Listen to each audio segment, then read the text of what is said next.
نبی پاک صلی اللہ علیہ وسلم کی حدیث ہے مسلم میں تبرانی میں، حضور نے فرمایا آؤ میں تمہیں پچھلے زمانے کے ایک ایماندار نوخیز ولی اللہ کی بات سناؤں۔ پچھلے زمانے حضور نے فرمایا پچھلے زمانے میں ایک بادشاہ جادو کے زور پہ حکومت کرتا تھا۔ جب وہ ایک جادوگر اس نے رکھا ہوا تھا تو جادوگر اس کو جادو بتاتا، وہ جادو کے زور پر حکومت کرتا۔ جادوگر بوڑھا ہو گیا تو کہنے لگا بادشاہ کوئی نوجوان میرے پاس بھیج دے، اب میں بوڑھا ہو گیا ہوں، میرا پتہ کوئی نہیں کب مر جاؤں۔ ایک نوجوان کی ڈیوٹی لگائی، بڑا زیرک سمجھدار، اپنے رعایا میں سے چن کے جو ذہین فطرت مزاج بچہ تھا وہ اس نے لگایا۔ اللہ کے محبوب علیہ الصلوۃ والسلام فرماتے ہیں بچہ جادو سیکھنے لگا، وقت گزرنے لگا۔ بچہ جب جادو سیکھنے جاتا تو رستے میں ایک راہب بھی تھا جو انجیل جانتا تھا، وہ اللہ اللہ سکھاتا، لوگوں کو حضرت عیسیٰ علیہ السلام کی تعلیمات سے آگاہ کرتا۔ اس نے دیکھا کہ یہاں بھی لوگ کٹھے ہیں تو وہ بچہ اس راہب کے پاس بھی اٹھنے بیٹھنے لگا۔ اب جب اس کے ساتھ اس کی گفتگو بڑھنے لگی تو اس کو باتوں میں لذت آنے لگی۔ اس نے راہب نے پوچھا کہ تو کون ہے اور کس طرح سے آیا ہے، کیا تیرا معاملہ ہے؟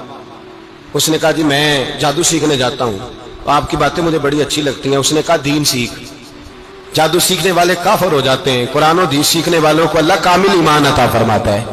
فرمایا یہ سیکھ۔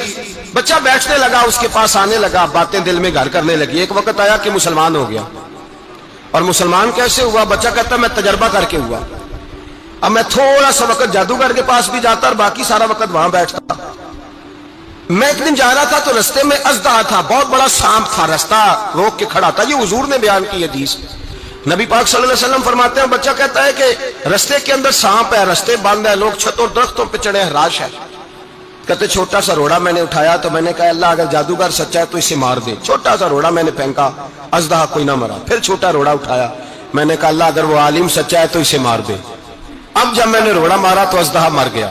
میرے اندر سے گواہی آئی نہیں دین کی باتیں سچی ہیں، نہیں قرآن کی باتیں اسلام سمجھانے کے لیے عرض کر رہا ہوں، اگرچہ اس دور میں انجیل تھی، اللہ رسول کی باتیں اچھی ہیں۔ کہتے میں مسلمان ہو گیا، اب میں نے راہب کے پاس ہی رہنا شروع کر دیا، جادوگر کے پاس چھوڑ دیا اس بچے نے آنا۔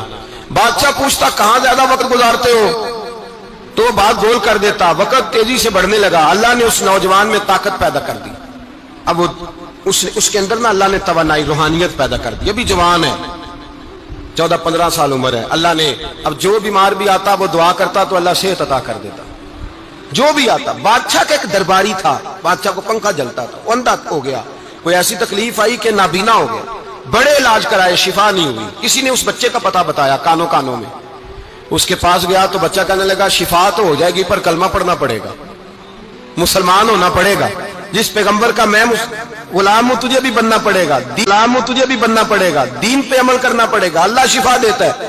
اس نے کہا تو مجھے کلمہ پڑھا، مجھے شفا دے، میں تیار ہوں۔ اس نے کہا شفا تو اللہ ہی دیتا ہے۔ اس نے اللہ تبارک و تعالیٰ کا ذکر کر کے دعا مانگی، یہ مسلم شریف میں حدیث ہے، طبرانی میں موجود ہے۔ اللہ نے اسے شفا دی، اس نے کلمہ پڑھنا شروع کر دیا۔ یہاں ایک نقطہ لکھا ہے ہمارے علماء نے، کہتے ہیں جب اللہ ولایت عطا کرتا ہے نا تو یہ سفید بالوں والے کا حصہ نہیں ہوتی۔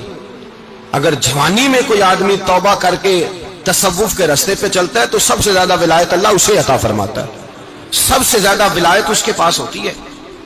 ابھی اس کے بال کالے ہیں، چڑھتی جوانی ہے، دعا کی تو اللہ نے، اور حدیث پاک میں موجود ہے کوڑے آتے تو شفا یاب ہو جاتے، اندھے آتے تو شفا یاب، برس والے آتے تو اللہ سے دے۔ جوان ہے، بادشاہ کے پاس وہ واپس گیا، وہ جو آدمی جس کی آنکھیں ٹھیک ہوئی تھی۔ بادشاہ نے پوچھا کہ کیسے شفا ملی؟ تو کہنے لگا میرے رب نے شفا دی ہے۔ بادشاہ سجدے کراتا تھا، اپنے آپ کو منواتا تھا معاذ اللہ، کہنے لگا میرے علاوہ کون رب ہے؟ اس نے کہا وہی رب ہے جس نے تجھے پیدا کیا ہے، اور وہی رب ہے جس نے مجھے اندھے کو آنکھیں دی ہیں، وہی ہے میرا مالک۔ کہا اچھا تو مجھے نہیں مانتا؟ کہا نہیں میں اپنے رب کو مانتا ہوں۔ بادشاہ نے اسے سزا دی، ستایا، اس نے بچے کا پتہ بتایا، پھر بچے کو بلا کے ستایا تو اس راہب کا پتہ بتایا، راہب بھی قتل ہو گیا، نابینا بھی قتل ہو گیا۔